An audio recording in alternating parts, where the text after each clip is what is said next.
Assalamualaikum kahatur ka pamirsa sadaya nuju manco ngabandungan dongeng Sunda di Terah Sunda Channel. Mugia para wargi sadaya aya dina kasehatan sareng panangtayungan Allah Subhanahu wa taala. Sataacan dilajeng ngabandungan dongengna tim kuring salaku admin ieu channel bade merdih ka pamirsa sadaya kanggo ngarojong kana ieu channel ku perantara noel subscribe na oge toel oge gambar loncengna like jempolna oge komen oge mangga kitu pamardi sim kuring mugia kasayan para wargi sadaya dibalas ku Allah Subhanahu wa taala amin ya robbal alamin. Mangga dilajeng ngabandungan dongengna sok der.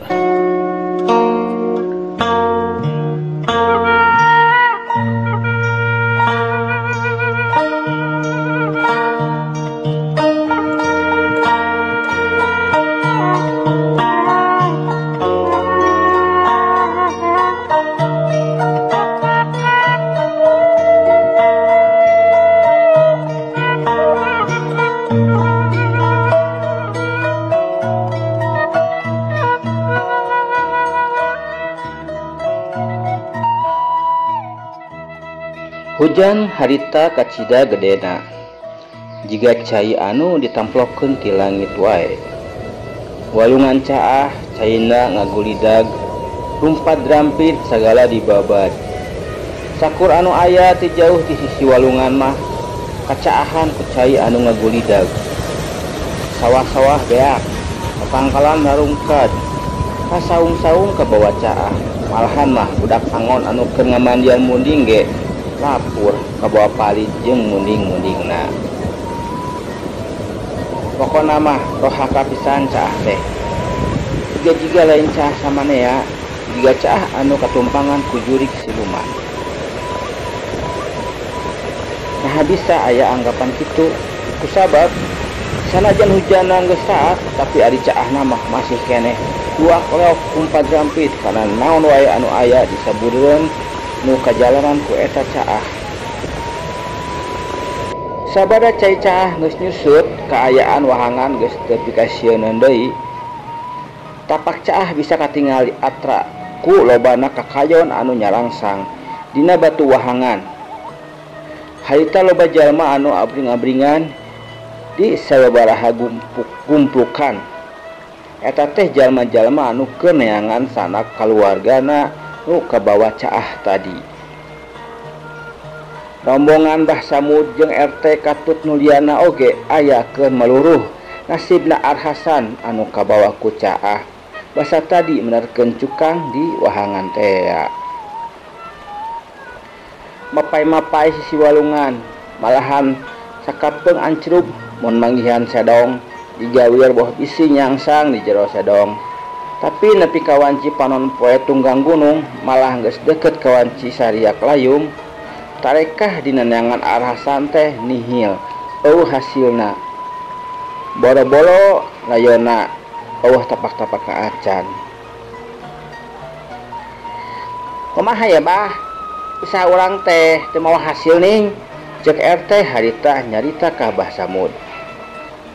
Iya, urang balik we atuh ayeuna mah geus arek sareupna deui. Urang sawalakeun deui jeung tua kampung ke di lembur. Kumaha nama? Ya hayu atuh. Cek RT balik tuluy bring wae harita. Rombonganana marurang ka jero lembur. Basa nepi ka lembur harita teh geus wanci sareupna. Rombongan RT mencar balik ka imahna masing-masing. Sabab sakedeung deui wanci magrib tumiba. Sabari geus maheutkeun ke pada salat Isya ditajuk rek kumpul di imahna Arhasan. Bari rek ngabeberah Nyi Ratmini anu keur katunggaraan. Harita teh di imahna Arhasan aya nu keur kumpul tapi teu kabeh jalma. Ieu mah ngan saukur para inoh lembur hungkul anu keur nyawalakeun kumaha nasibna Arhasan. Saestuna nyaksian kejadian harita mah geus eueuh harepan ku syariat nama. Arhasan teh aya dina kasalametan. Tapi pikeun melakeun ka panas, tapi pikeun meakeun kapanasaran isukan rek dipaluruh deui pikeun neangan layonna Arhasan anu ceuk hasil sawala emang eueuh harepan pikeun salamet. Isukna bring deui urang lelembur teh ngabring rek neangan Arhasan. Ayeuna mah leuwih lengkap leuwih loba anu ngilu ulu biung pikeun nembongkeun kakompakan urang lembur anu paheuyek-heuyek leungeun dina raraga silih belaan tina kasusah dulur salembur. Sanggeus diubek dikotek-tak dimimiti wanci haneut moyan nepi ka tunggang gunung anu neangan Arhasan teh nyerah akhirna pada mulang bari mawa kabar nu ngagolencang berhasil maruruh kaayaan Arhasan nu saestuna. Beja kitu teh geus ditepikeun ka Nyi Ratmini salaku pamajikanana Arhasan. Puguh wae tumauh kasedihan nu lain lumayan pikeun Ratmini mah kusabab kalengitan anu jadi salaki. Nya oge salakina teh kedulna meuni pohara kacida, tapi hade goreng oge salaki anu jadi cengceman hate. Cak urang tunda heula Nyi Ratmini anu keur pinuh ku kasedih. Urang malikan deui kanu kajadian anu katukang di mana Arhasan harita teh kabawa ku Caah Dangdang. Basa harita teh Arhasan kaceot ku cai Caah kelebek ti teuleum sajero wahangan anu caina keur umpal-umpalan. Tapi basa ti teuleum sajero cai basa tilep ka jero cai kaayaan Arhasan teh robah pisan karasa ku manehna. Asa ngoleang di awang-awang terus nyirorot ngebut wae manehna lagrag kana lemah.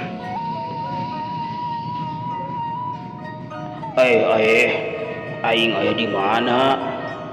Kitu ngomongna Arhasan harita bari culang cileung ningalian sabudeureun eta patempatan. Nu mana eta patempatan teh asing pikeun Arhasan mah teu apal aya di daerah mana. Da asa kakarek harita ngambah ka eta patempatan. Jiga tegalan ieu teh geuning, tapi eueuh tetangkalan, eueuh jujukutan, lemahna marak paksa tungtung deuleu. Mana kaler, mana kidul ieu teh. Kitu anu digundemkeun ku Arhasan. Ngomong ka diri manehna sorangan. Da puguh eueuh sasaha di eta patempatan teh. Keur ngahulang kitu jol kadenge suara euyah-euyahan ti tukang ngeunana. Balangrot manehna ka tukang, gebeg manehna ngagebeg. Katingali loba rombongan jalma anu keur ngaleut. Aya nu nungtun domba, nungtun sapi, ngagiringkeun hayam, manggung suluh, manggung pare jeung sajabana. Di aleutan sejen aya aleutan jalma anu ngalanggung palalatan gamelan. Katingalina teh kumplit jeung sabaraha urang awewe. Jigana eta teh sindena. Ari abringan pangtukangna nyaeta sabaraha urang awewe tengah tubuh jeung lalaki nu diiringkeun ku jalma-jalma anu araraneh. Disebut aneh pedah wae teu lumrah jeung jalma iraharna. Pangawakanana jalma teh macem-macem kaanehanana. Aya anu beheungna panjang, awakna busekel. Aya oge anu awakna jangkung, sirahna semu gepeng. Aya anu sirahna gede, awakna leutik, pecekrek. Aya nu sukuna hiji tapi leumpangna gesit naker, jeung sajabana deui. Pokona mah araraneh wae. Basa aleutan geus nepi ka tempatna Arhasan nangtung, aya hiji jalma jangkung badag, tapi eueuh ceulian nyamperkeun ka Arhasan. Pok ngomong solana semu ngirung. Hai, manusia, anjeun saha? Kenaon aya di dieu? Ka mana tujuan anjeun? Pananyana teh meuni mududul. Ali Arhasan aya nu nyamperkeun tur ditakon kitu teh lain ngajawab kalakah olohok bengong mata simeteun. Hai manusia, jalma aneh teh nanya deui rada nyentak ayeuna mah. Gebeg arasan ngegebeg terus ngomong arap-ap heureub-heup.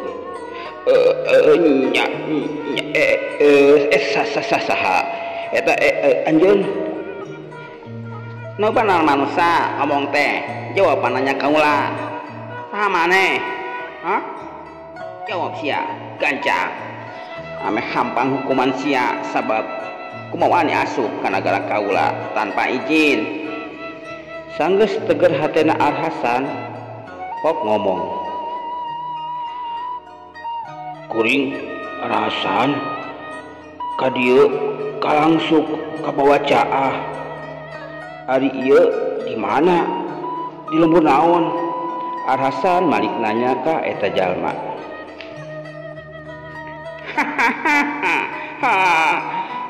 Jalma aneh teh kalahkah ngagegak seuri. Hai manusia, ulun dipikannyahokeun ku anjeun. Anjeun teh kiwari aya di nagara Sedong Kancana. Kaula papatihna. Ari ratuna nyaeta Nyimas Manika Walang Kancana. Ari ngaran kaula Ki Barung. Anjeun ngilu katariku panggentra ratu kaula. Danget ieu teh ratu kaulakeun muka lalangse batas negara kaula jeung negara anjeun. Ayeuna anjeun kudu ngahadep ka ratu kaula pikeun mutuskeun naon hukuman anjeun anu geus asup ka negara kaula. Kuring mah rek balik wae ka negara kuring. Mung lila-lila di negara jurig nya negara jurig siluman antarkeun we Ki Barut kuring rek balik ceuk Arhasan. Teu bisa manusia sabab anjeun geus asup ka negara kaula jadi aturanna oge kudu ngilu kana aturan negara kaula. Kitu ceuk papatih negara Sedong Kancana nu ngaranna Ki Barut. Satuluyna Ki Barut paparentah ka anak buahna pikeun newak Arhasan nu rek disetorkeun ka ratuna. Di negara Sedong Kancana harita teh keur pabius rahayatna guna mapag karamean di puseur dayeuh negara Sedong Kancana. Nu baris ngayakeun hajat rongkah di nararaga ngawinkeun putra karaton negara Sedong Kancana. Kajadian hujan gede tuk caah nu dialaman ku ulang lembur harita khususna anu lemburna deket ka walungan Ranca Oray. Lain samata-mata hujan jeung caah biasa, tapi aya campur tangan bangsa jurig siluman. Nyaeta guna mawaan are sasatoan atut naon wae anu dibutuhkeun jang hajatan bangsa siluman. Nagara Sedong Kancana teh ngabogaan hiji ratu nu ngaranna Ratu Manika Walang Kancana. Ngabogaan putra kembar nu gagah tur sakti. Anu kahiji cikalna ngaranna Raden Kalaweling. Anu kaduana Raden Kalarenggana. Dua putra ratu ngabogaan sifat anu beda. Ari Raden Kalaweling mah cicingeun arang takon. Beda deui jeung Raina anu lincah tur capetang dina segala cacaritaanana. Ari nu ti heula meunang jodoh eta teh nya Raden Kalarenggana anu lincah kaitu ka dieu. Harita oge hajatan teh jang ngariahkeun kawinan Raden Kalarenggana. Makana di nagara Sedong Kancana harita kacida ramena. Hajatan 7 poe 7 peuting nanggap wayang segala hajatna teh. Ari anu dikeprakeunana pikeun barang gawe teu niapkeun acara nyokotan di bangsa manusia seperti anu geus kakocap basa harita. Arhasan kakar datang ka nagara Sedong Kancana teh. Dauhan Gusti Ratu, paman bade nyangakeun unjukan pada melan paman sakumaha titah Gusti Ratu sareng sakantenan ieu pamannya anak hiji jalma anu dongkapna kana gara urang teh teu aya pangulem oge panggentra ti salira. Dongkapna teh tumorojog tanpa lalapan, kumalenang tanpa wawaran ti anggalna. Mangga nyangakeun ka salira kanggo papaneusna mah salajengna. Pok Ratu Siluman teh tumaros. Anu saha ngaran anjeun? Aya perlu naon anjeun datang ka nagara kaula? Kitu pertaosan Ratu Siluman teh. Pertaosana anca tur ngandung wibawa. Ditanya ku ratu anu mana bawaana kalem tur jelas naon anu dipertanyakeun tur ngandung wibawa anu pohara.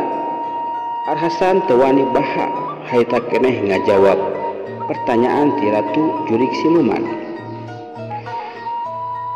Ngaran kuring Arhasan, asal ti lembur Jatiwangi. Ari tujuan kuring ka ieu nagara, tujuanna naon? Katarima keterangan anjeun Arhasan. Kusabab anjeun geus kagok kabawa asup ka nagara kaula, terus kabeneran di dieu keur aya hajatan, maka kaula marentah ka anjeun pikeun milu babantu. Sabab tanaga anjeun ku kaula dibutuhkeun oge. Kitu tah Arhasan, sanggup anjeun? Tapi kuring bisa balik deui ka lembur kitu Ratu. Sabab kuring boga pamajikan tur karunya pasti ngelamun ku kaayaan kuring anu eueuh balik ka imah.